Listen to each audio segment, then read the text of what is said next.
Namaste. We are going to talk about Tantra and SWA-TANTRA. In Sanskrit, the term Tantra actually means woven together. So you might question, what is it that is being woven together? Think of it as two things: energy and consciousness. These are the things that have to be woven together. This is what life is all about: energy and consciousness.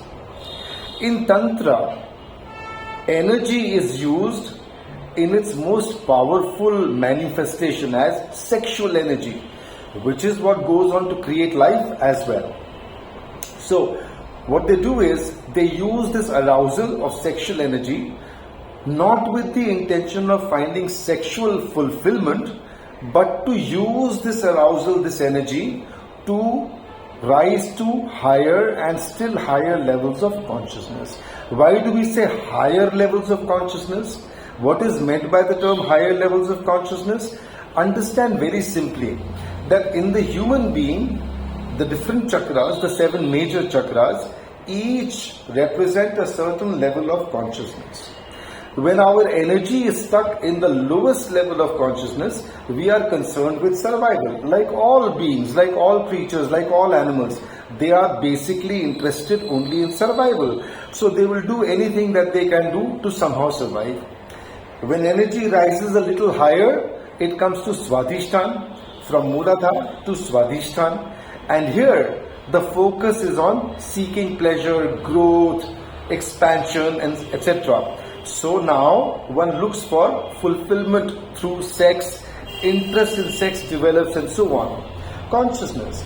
Similarly, when it goes a little higher, it becomes about focusing on society, one's place in society, one's power and influence in society, and so on and so forth.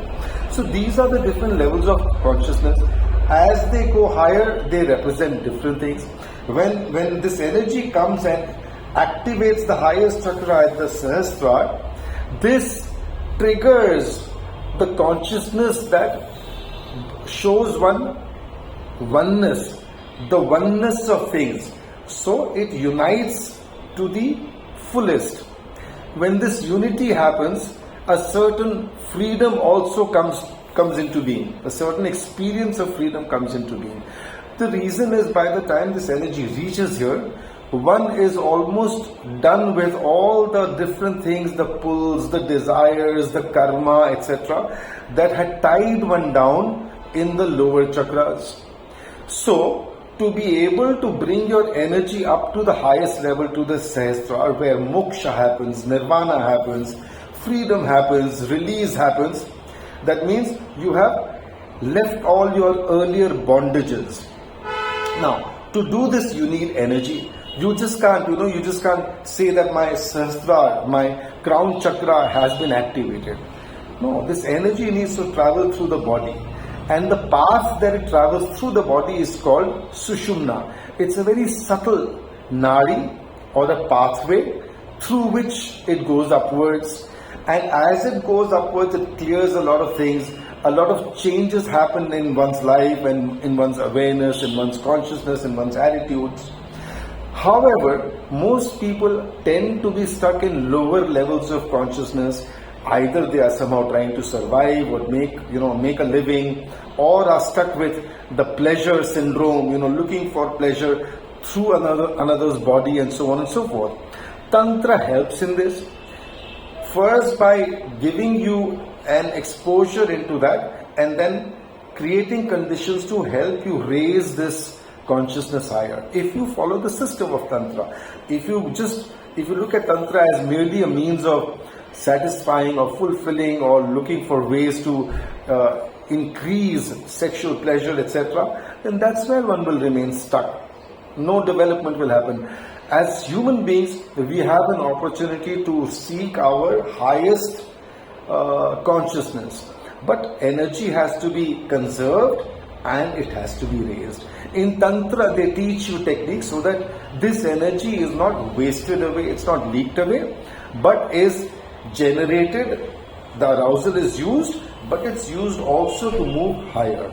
It takes time, it takes practice. SWA-TANTRA goes a step further. In SWA-TANTRA, you use energy and consciousness, but you do not need another partner. You don't need to seek arousal through any external agency or source, etc.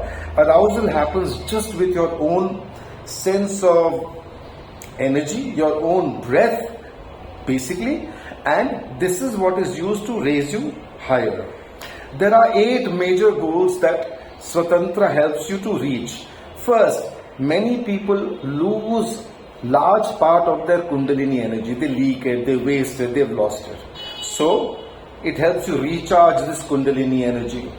Then it accesses, cleans and activates the Sushumna, that subtle pathway through which the energy has to climb. If this pathway is blocked, naturally energy cannot go higher. So, in SWA-TANTRA Kriya, you access this pathway and you cleanse it so that energy is able to move higher. It brings the ability to experience Ananda, pleasantness, bliss, pleasure with just your breath, without doing anything, without any stimulation, without looking for any external partner, or even by through any self-stimulation, etc. Simply with the power of your breath. You activate your energy and you start experiencing states of blissfulness and Ananda. It shows the path and ways to move this energy higher, which is basically the Sushumna, but it shows you how to do it. Then it helps you to overcome old patterns, illnesses, conditions, habits, obsessions, and so on. A lot of people are stuck in their old ways, old challenges, old obsessions, and so on. But as you move this energy higher through the chakras, you are able to overcome your old patterns, illnesses, and so on. As it rises higher, it activates your higher and still higher levels of consciousness. So it helps you raise your consciousness. And last, it does it all within weeks. The technique is available to you within weeks. You continue to practice with just your breath and your energy. You'll be able to go to higher and still higher levels of consciousness, which is what SWA-TANTRA Kriya is all about. Ask to join the SWA-TANTRA Kriya and take advantage of this very, very powerful offering. Namaste.